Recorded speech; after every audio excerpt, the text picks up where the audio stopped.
Hey guys, welcome to the Silver Report. Here we are. It's Tuesday, April 11th, 2017. We have gold currently trading at $1,266.90. Silver's trading at $18.23. It's up 1.09%. Now let me draw your attention to something real quick. Do you see these prices right now? How much they spiked in a short amount of time. Now Rex Tillerson is on his way to visit Russia. There was black smoke seen rising near an airport where he was going to be landing. Now, there's reports this smoke has nothing to do with the airport. It's not the airport. And I just want to draw your attention to something, to how the market reacts to information about where investors' mindsets are right now. The world is poised to buy gold and silver. This is 2 times, despite the smashdown by JP Morgan trying to bring it under its 200-day daily moving average. There is extreme interest, and there's a preparation already set forth into gold and silver prices. They're a firebox right now. Now, this report has nothing to do with the airport. It's not even there. And yet reports come out, there's black smoke rising near the Russian airport where our Rex Tillerson is set to land, and boom, it goes. And despite all this, we have so many inflammatory situations going on in the world right now, which I don't want to report on at this particular moment.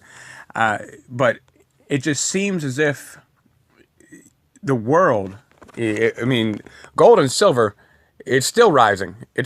Gold is still rising as we speak. And what we've been seeing is that anything can set this market off right now. We have tensions rising all over the world. We have carrier strike groups on their way towards the Korean Peninsula. All of these things are so inflammatory. Things that have not taken place in a long time. You see, an interesting fact I just learned. During the election, and the way that the media works, it's just so amazing. You could tell why they want to silence independent media. You could tell why independent media is so dangerous. Because during the election, I could have sworn I kept hearing the term alt-right. And they were discussing it during the campaign that they are the KKK, that they are white supremacist groups and things of that nature, and that they were supporting Donald Trump, the alt-right. And it just came to my attention that alt-right means the alternative media conservative voice, which is a broad spectrum of people. And a lot of those people that I actually listen to are in no way racist or involved in any kind of inflammatory statements towards different groups or populations.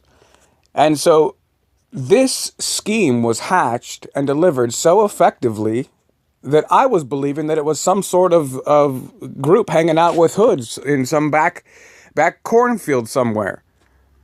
And I didn't realize it was just the alternative media, the way that they painted this picture, the way that they attack this movement, the way that they attack freedom of speech. And we see that the people's voices are for this.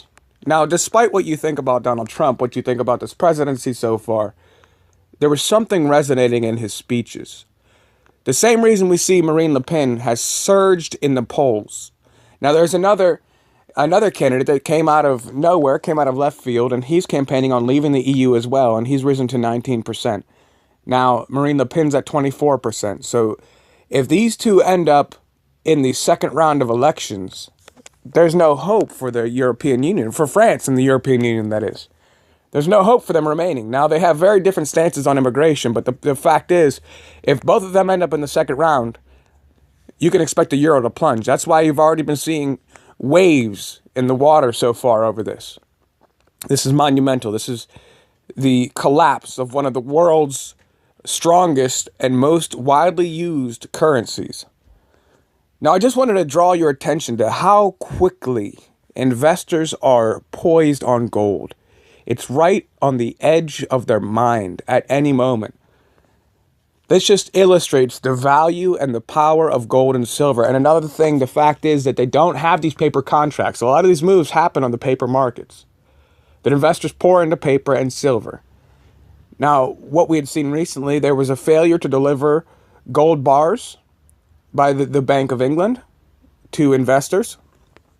And so the ability to hold and own physical silver and physical gold in times like this, there just isn't enough gold and silver to really fit their spectrum of trading within the paper market.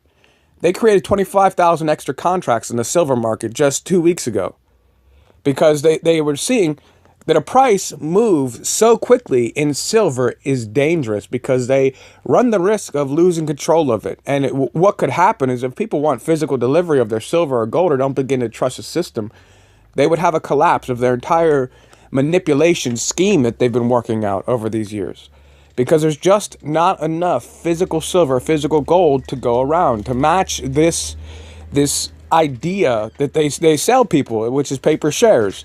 And so I just wanted to illustrate the importance of owning physical gold and physical silver through times of uncertainty like this, because it's got tremendous haven demand right now. Any single headline that comes out alluding to dangers or uncertainty going on in the world, we see massive investors. Do you know how many contracts need to be sold to make a move like that? That is literally billions of dollars pouring in a moment of time. And being able to hold physical gold and physical silver is a position of power in a world of paper and make-believe. All right, thank you guys for joining me here on the Silver Report. If you like the content, be sure to subscribe, like the videos, share the videos, get the word out. I thank everybody so far who has decided to support the show. I thank you guys so much. It means so much. I'm extremely humbled by it. I thank you guys all so much for stopping by. As always, stay safe.